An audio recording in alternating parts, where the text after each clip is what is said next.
Halo semuanya, dan selamat datang kembali di channel ini. Pernahkah kalian benar-benar memperhatikan jamur? Mungkin kalian sering melihatnya di atas pizza, di dalam sup krim yang lezat, atau bahkan muncul begitu saja di taman belakang rumah setelah hujan. Kita sering menganggapnya sepele, kan? Tapi bagaimana jika aku bilang, benda yang tampak sederhana ini sebenarnya adalah salah satu organisme paling liar, paling ajaib, dan paling fundamental di planet kita. Jadi, hari ini kita akan menyelam jauh ke dalam dunia yang tersembunyi dan menakjubkan ini. Lupakan sejenak semua yang kalian tahu tentang sayuran atau tumbuhan, karena jamur, kawan-kawan, berada di liga yang sama sekali berbeda. Mereka punya kerajaan mereka sendiri, kerajaan fungi, dan percayalah, setelah video ini, kalian tidak akan pernah lagi melihat jamur dengan cara yang sama. Mari kita mulai dengan fakta pertama yang akan merombak pemahaman dasar biologi kalian. Jamur sama sekali bukan tanaman. Kedengarannya aneh, kan? Selama ini kita mengelompokkannya dengan sayuran di supermarket. Tapi secara genetik, jamur ternyata lebih dekat kekerabatannya dengan kita, para hewan, daripada dengan pohon, bunga, atau rumput. Ini bukan main-main, ini fakta ilmiah. Apa perbedaan utamanya? Begini, tanaman adalah produsen. Mereka hebat dalam membuat makanan mereka sendiri dari sinar matahari melalui proses yang kita kenal sebagai fotosintesis. Mereka mandiri. Jamur, di sisi lain, tidak bisa melakukan itu. Mereka tidak punya klorofil, makanya warnanya jarang hijau. Sama seperti kita, mereka harus mencari dan menyerap makanan dari lingkungan sekitar. Mereka adalah konsumen, bukan produsen. Mereka adalah para pemakan, persis seperti kita. Tapi, cara mereka makan itulah yang benar-benar luar biasa dan membawa kita ke poin berikutnya. Sekarang, kita masuk ke fakta kedua, sebuah rahasia yang tersembunyi tepat di bawah kaki kita setiap saat. Mycelium. Pernah dengar?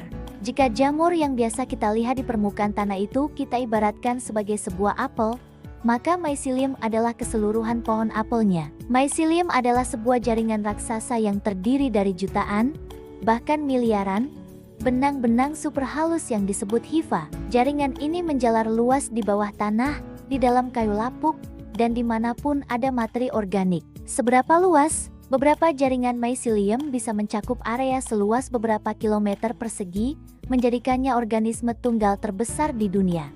Coba bayangkan, satu entitas hidup yang membentang di bawah seluruh hutan. Tapi bukan ukurannya yang paling menakjubkan. Fungsi mycelium inilah yang mengubah segalanya. Jaringan ini berfungsi seperti internet biologis di alam. Para ilmuwan bahkan menjulukinya World Wide Web. Melalui jaringan mycelium ini, pohon-pohon dan tumbuhan di hutan bisa saling terhubung. Mereka bisa berbagi nutrisi penting, mengirimkan air ke tetangga yang kekeringan, dan yang lebih gila lagi, mereka bisa mengirimkan sinyal peringatan. Misalnya, jika satu pohon diserang oleh hama serangga, ia bisa mengirimkan sinyal kimia melalui jaringan mycelium ke pohon-pohon lain di sekitarnya. Pohon-pohon yang menerima sinyal ini kemudian bisa meningkatkan pertahanan kimia mereka sebelum serangga itu tiba. Ini adalah sistem komunikasi alam yang paling canggih, paling kompleks, dan semuanya diatur dan dimoderasi oleh fungi. Luar biasa, kan? Selanjutnya, fakta ketiga yang menjadikan jamur sebagai pahlawan super bagi lingkungan kita. Jamur adalah tim pembersih utama bumi. Mereka adalah dekomposer ulung, para pendaur ulang alam yang paling efisien. Coba kalian bayangkan sejenak sebuah dunia tanpa jamur. Planet kita akan tertimbun oleh tumpukan daun-daun mati yang tak terhitung jumlahnya, batang-batang pohon tumbang yang kaku, bangkai hewan, dan segala macam sampah organik lainnya. Semuanya akan menumpuk begitu saja, tanpa pernah benar-benar kembali ke tanah. Dunia akan menjadi tempat sampah raksasa. Tapi untungnya, kita punya jamur. Mereka datang dan melepaskan koktail enzim yang sangat kuat. Enzim ini bisa menghancurkan beberapa materi paling keras di alam, seperti lignin, senyawa yang membuat kayu menjadi keras dan kuat, sesuatu yang bahkan banyak bakteri pun tidak bisa lakukan. Jamur mengurai semua sampah organik ini, memecahnya menjadi molekul-molekul sederhana, dan mengubahnya kembali menjadi nutrisi yang subur bagi tanah. Nutrisi ini kemudian diserap kembali oleh tumbuhan untuk memulai siklus kehidupan yang baru. Tanpa jamur, ekosistem seperti yang kita kenal tidak akan ada. Dan kemampuan mendaur ulang mereka tidak berhenti di situ. Para ilmuwan saat ini sedang meneliti beberapa jenis jamur yang punya kemampuan luar biasa untuk memakan limbah buatan manusia. Ada jamur yang ditemukan di tumpukan sampah yang bisa mengurai plastik poliuretan, salah satu jenis plastik yang paling sulit didaur ulang. Ada juga jamur lain yang mampu membersihkan tanah yang terkontaminasi tumpahan minyak mentah dan bahkan menyerap logam berat beracun dari lingkungan. Bayangkan potensinya. Jamur sebagai solusi alami untuk mengatasi krisis sampah plastik dan polusi global. Ini bukan fiksi ilmiah, ini adalah bidang penelitian yang sangat aktif bernama mycoremediation. Sekarang, mari kita bahas sesuatu yang sedikit lebih misterius. Fakta keempat adalah peran jamur dalam sejarah, budaya, dan bahkan kesadaran manusia. Sejak zaman kuno, beberapa jenis jamur telah memainkan peran penting dalam ritual spiritual dan keagamaan di berbagai budaya di seluruh dunia.